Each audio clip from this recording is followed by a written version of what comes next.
So now we are going to start chapter 11, class 11th history, and the chapter's name is paths of modernization. Modernization के different paths we have to see, and in this particular chapter we will see the details about China and the Japan. These two countries were there, so here we are going to just see the histories of these two countries, where these were situated, which community they were having, and how they spread their influence in all over the world, and what were the main plus points and resources of the country, and what were the main lacunas of there. So इन सब बातों के बारे में हम पढ़ेंगे, इसके साथ ही हम जानेंगे about the political and economic system of the countries, कि वहाँ का पॉलिटिकल सिस्टम क्या था, वहाँ का रहन सहन खान पान. So now we are going to study about the history of Japan and China. So first we are going to see China. अब चाइना का अगर हम फिजियोग्राफी देखते हैं, so that Chinese core is dominated by 3 major rivers. 3 major rivers हैं वहाँ पे. So 3 major river systems are there, and the rivers names are Yellow River, जिसको Huanghe कहते हैं. This one is the first. Yellow River, Huanghe. The Yangtze River, Shangjiang.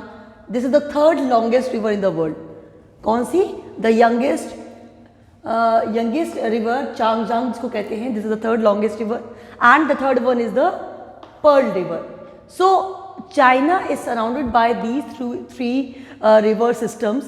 A large part of country is mountainous. मतलब बहुत सारे यहाँ पे क्या हैं, पहाड़ हैं. It means if we see the physiography of China, it is full of natural resources because it has the rivers, it has the mountains. Now coming about the ethnic group जो वहाँ पे dominant है, जो वहाँ पे basically stay कर रहे हैं. So if we see that the dominant ethnic group is Han. Han. Han are the dominant ethnic group of China, and they have got the main importance there because they were from the starting onwards. So this was the main thing. So once revised, China is just surrounded by 3 particular river systems. कौन सा है? Yellow River जिसको कहते हैं Huanghe, Yangtze River, Changjiang, and third longest river Yangtze River is the third longest river of the world, and the third one is Pearl River. A large part of country is mountainous, and the ethnic group कौन सा है? Han, Han. Now major language, that is Chinese. अब China में बोलने वाली major language कौन सी है? That is Chinese, and इसको हम क्या कहेंगे? Putonghua. It is told in the Chinese Putonghua, which is the language of China.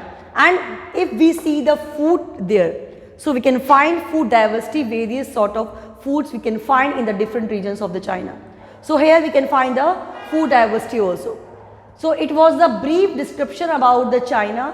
क्या क्या मेन बातें थी कि 3 मेन रिवर है यहाँ पे. कौन कौन सी है? येलो रिवर इज देयर, ये Yangtze River is there, which is the third longest river of the world, and third one is the Pearl River. And large part of country is mountainous है, and dominant ethnic group is Han. And the major language is Chinese, इसको Putonghua भी कहते हैं. Food diversity we can also find here. So this was the brief scenario of China, जिसके बारे में हम आगे स्टडी करेंगे. And now we are going to focus on Japan. So for Japan, that is string of islands. So many islands are there. Japan जो है वो island की country है. Because you have seen, अगर हम previous physiography को देखें या history को देखें, तो we can find so many earthquakes were there in the Japan. It means Japan is mountainous also. So island कौन कौन से हैं? Honshu Island, Kyushu Island, Ishikawa Island, Hokkaido Island, and these are the 4 more main island of Japan. Which one? Honshu, Kyushu, Shikoku, and Hokkaido. So these were the main 4 islands of Japan, and more than 50% of land area of the main island was mountainous. अब यहाँ पे जो 50% से करीब जो land area है वो क्या है? माउंटेनस है. कहाँ का? जापान का. So Japan is situated in a very active earthquake zone. As I told you earlier कि ये वो एरिया है जहाँ पे बहुत अर्थक्वेक्स आते हैं, दैट मीन्स भूकंप आते हैं, because it is mountainous and it is earthquake prone area. जो मेनली जो अर्थक्वेक्स होते हैं वो यहाँ पे आते हैं. सो पॉपुलेशन लार्जली जो है जापान में वो कौन है, जापानीज़ है, जो जापान के रहने वाले लोग हैं, जो जापान के नेटिव्स हैं, वहाँ के इन्हेबिटेंट्स हैं। But some Koreans are also there. Korea के कौन से लोग, जिनको फोर्स किया गया जब जापान ने कोरिया को अपनी कॉलोनी बनाया। It means Japan was a powerful country which made other countries a colony. तो कोरिया को जब कॉलोनी बनाया, so Koreans were force to live in the Japan. तो जापान की पॉपुलेशन का मेन पार्ट जो क्या है, जापानीज़ है, और क्या है, कोरियंस है, जिनको फोर्सली लाया गया जापान में जब जापान को कॉलोनी बनाया गया। So this was the short introduction of Japan also. So let's see क्या था इसमें। It is the string of island. कौन कौन से आइलैंड है, Honshu, क्योंशु, शिकोस and Hokkaido. These 4 islands are the main islands of the Japan, and more than 50% of land area of the main island is mountainous. Mountainous area है, पहाड़ हैं जहाँ पे Japan में। और जापान वो कंट्री है जिसने हिरोशिमा और नागासाकी पे जब बॉम्बार्डमेंट हुआ था, after that it recovered itself very fastly, बहुत फास्टली उन्होंने अपने आप को रिकवर किया।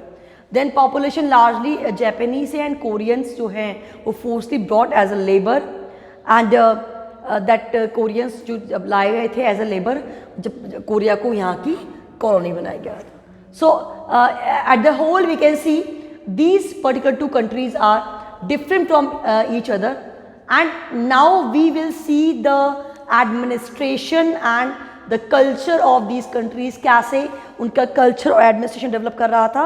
As we can see here in Japan we can find there was the lacks of the tradition of animal rearing। animal rearing का काम यहाँ पे बहुत कम था। मतलब जैसे हम देखते हैं जो कुछ एरियाज होते हैं, कुछ कंट्रीज होती हैं, they put emphasise on the agriculture, so they just focus on the food production, crop production and the agriculture and the animal rearing. But here we are not able to find that one. And rice was the staple diet. Rice और fish, यहाँ की अगर Japan की हम 2 particular diets की बात करें तो rice and fish, that is the staple diet of the Japanese.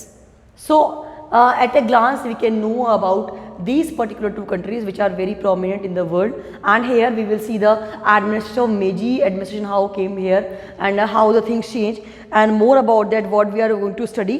We are going to study about the political system of that Shogun dynasty, how the shoguns took over the administration. So all the history of political system of Japan we are going to study in the further topic. So meanwhile whatever we have studied we will revise. China की बात करें तो China क्या है, 3 major river system से surrounded है। कौन कौन सी हैं, येलो रिवर है, हुआंग है, यंगस्टे रिवर है, चांगजियान जो कि 3rd लॉन्गेस्ट रिवर है, and the 3rd one is the Pearl River which is. और अगर हम कंट्री के पार्ट की बात करें कि how it's sustaining, so large part is क्या है, माउंटेनस है, and the dominant ethnic group कौन सा है वहाँ पे, हैन, HAN, हैन है, and the main language is Chinese, जिसको पुतोनका भी कहते हैं। Food diversity we can find the different regions of there, and Japan जो क्या है वो that is the string of islands. कौन कौन से हैं, Honshu, Kyushu, Shikoku and होक्काइडोस। So more than 50% of land area क्या है आपका, मेन आइलैंड जो है आपका माउंटेनस है, यहाँ पे क्या है, पहाड़ है।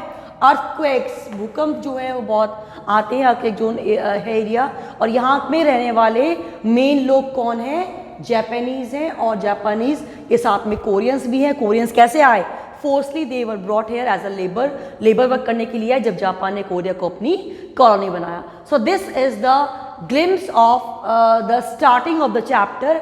अब हम इसमें चैप्टर में स्टडी करेंगे कि जो मॉडर्न पास ऑफ मॉडर्नाइजेशन है, इसमें जापान और चाइना में मॉडर्नाइजेशन कैसे इंट्रोड्यूस हुआ, and how the things develop in the regime of different Kings and the kingdoms. उन्होंने कैसे चीज़ों को प्रोग्रेसिव वे में आगे बढ़ाया, कंट्री को डेवलप किया। These all we are going to study in the next part. So you have to read the chapter from starting onwards. Don't forget to skip to read or study the chapter, that is very essential and important, and do study the notes also. And before that particular video I am going to send the particular link for the notes from CBSE side. You have to note down the notes first. Notes क्या करते हैं, पूरे chapter का आपको एक glimpse देते हैं, so it will be easier for you to shorten the things, and the things will be good for revision also. So do note down the notes in your notebook, and do study from the book also, do read the chapter from NCERT, and as we have studied the particular points, you need to learn the points. So whenever the things are coming in exam, 1 mark, 2 mark, 4 mark, you can find the answer of each and every question. So that's all for the day. Do revise. Thank you so much.